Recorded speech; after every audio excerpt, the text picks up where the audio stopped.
జమిలీ ఎన్నికల పేరుతో రాష్ట్ర హక్కులను కాలరాసేందుకు కేంద్ర ప్రభుత్వం యత్నిస్తోందని సిపిఎం పొలిట్ బ్యూరో సభ్యులు బివి రాఘవులు అన్నారు.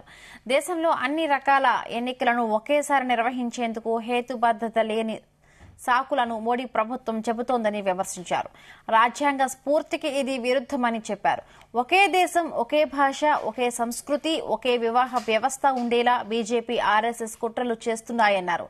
నల్గొండ జిల్లా 21వ మహాసభల సందర్భంగా పట్టణంలో నిర్వహించిన భారీ ప్రదర్శన ర్యాలీలో బివి రాఘవులు ముఖ్య అతిథిగా పాల్గొన్నారు.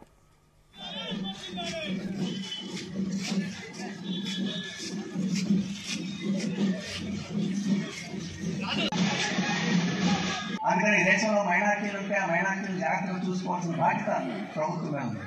లేకపోతే ఏమవుతుంది? పక్కన బంగ్లాదేశ్లో ఏమవుతుంది? అక్కడ హిందువుల మైనార్టీ, అక్కడ వాళ్ళని అరెస్ట్ చేసి జైల్లో పెడుతున్నారు. ఆ దుర్మార్గమని మనం ఖండిస్తున్నాం. మన దేశం కూడా ఖండిస్తుంది. మరి ఇక్కడ మైనార్టీల మీద అక్రమాలు చేయడం న్యాయం అయితే అక్కడ మైనార్టీల మీద అక్రమాలు చేయడానికి నువ్వు ఏ రకంగా ఖండిస్తున్నావు? నీ నైతిక శక్తి ఎక్కడ వస్తుందని చెప్పేసి ఈరోజు భారతదేశానికి ప్రపంచంలో గౌరవం ఎందుకుందంటే ఈ భారతదేశం ప్రజాస్వామ్య దేశం. దీంట్లో మైనార్టీలైన మీడియా